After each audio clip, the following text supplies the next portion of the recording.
श्री स्वामी समर्थ। तर आज गुरुवार, त्यामुळे स्वामींसाठी नैवेद्याची माझी तयारी सुरू होती आणि सगळा स्वयंपाक झाल्यानंतर अशा प्रकारे मी माझ्या बागेतील केळीचं एक पान घेऊन आली, स्वच्छ धुवून घेतलं आणि छान पुसून घेतलं। त्यानंतर स्वामींसाठी नैवेद्याची तयारी पानात सगळं काही वाढून घेतलं। हे बघा, अशा प्रकारे पानात वाढून गेली।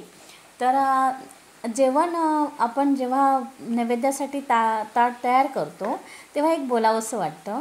हे बघा, वदनी कवळ घेता नाम घ्या श्रीहरीचे, सहज हवन होते नाम घेता फुकाचे, जीवन करी जीवित्वा अन्न हे पूर्ण ब्रह्म, उदर भरण नोहे जाणीजे यज्ञ कर्म। तर असंच म्हणून आपल्या मराठी संस्कृतीमध्ये आपण जेवणाला सुरुवात करतो।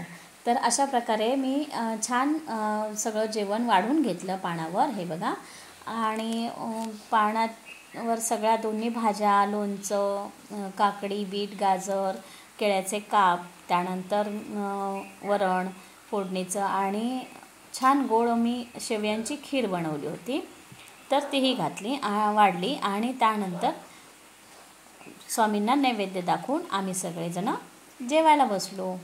तर व्हिडिओ कसा वाटला, आवडल्यास लाईक, शेअर, सबस्क्राईब करायला अजिबात कंजूसी करू नका आणि भरभरून सपोर्ट करा। व्हिडिओ शेवटपर्यंत पाहिल्याबद्दल धन्यवाद।